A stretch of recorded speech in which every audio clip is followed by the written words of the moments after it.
Hi, it's Steve. Today we'd like to show you how to change the drum belt on your dryer. It's a really easy job. Let me show you how we do it. Now to do this repair, the first thing we'll need to do is to disconnect power to the dryer. The best way to do that is simply pull the dryer forward enough that you can unplug it, because we'll also need access to the back of the dryer. And once we've done that, we'll begin by taking the main top off. Now that we have access to the back of the dryer, we're next going to remove these two screws that secure that main top to the cabinet.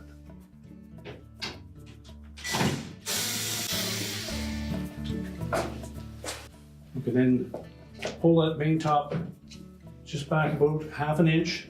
That will disengage these two keyhole slots at the front that sit underneath these two shoulder bolts.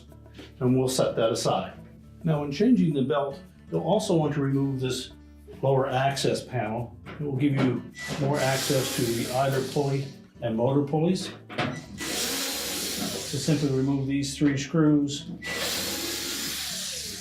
just tilt the top of that panel slightly towards you, then lift up and pull it away from the outlet vent. And we'll just set that aside.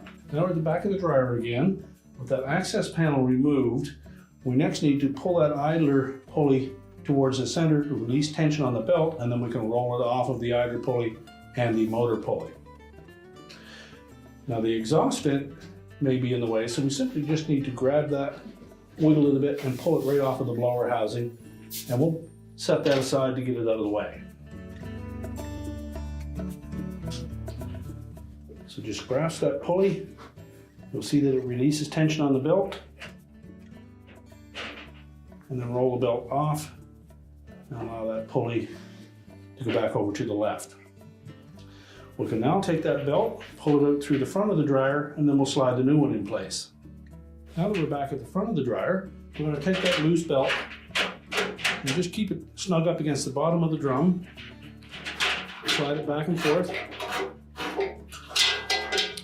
And then we can pull it out and discard it. So then we'll take our new belt. I'm just going to drape that over the front of the drum. We want to keep the groove side of that belt against the drum.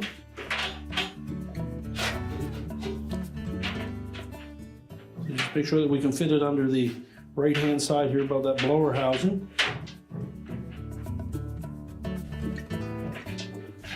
Again, you'll probably need to lift up on that drum enough to slide it into place. And once we have it past the front edge of that blower housing, we're just going to rotate it towards the back until we get it lined up roughly where the old belt was. Now with the belt pulled back onto the drum in roughly the same position as the original, so that it lines up with the two pulleys, we're going to lay it under the motor pulley first. Then we're going to pull that idler pulley as far to the center as you can get it.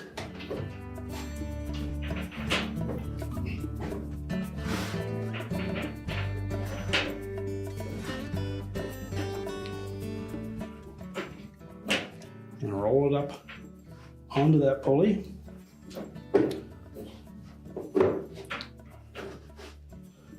Now at this point we're going to rotate that drum a few turns just to make sure that we center that belt on both the idler and motor pulleys.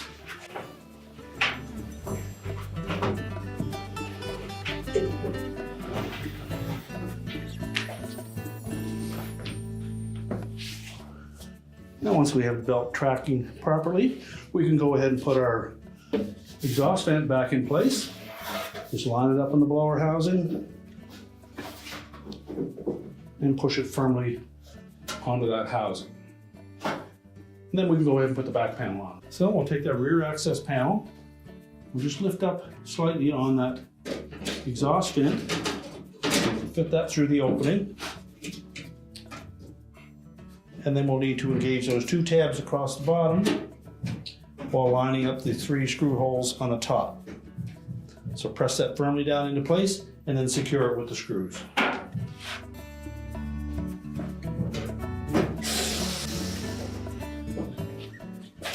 And now we're ready to put the main top on. So now we're ready to put the main top on. We're simply going to lay it on top of the dryer, make sure it's even side to side, and about ½ an inch back from the front. Press it forward to engage those 2 shoulder bolts at the front. Make sure they're latched in place, and then secure it with the 2 screws here. And now we're ready to reinstall the dryer. Now with the dryer completely reassembled, we can push it back into position, reconnect the power, and our repair is complete.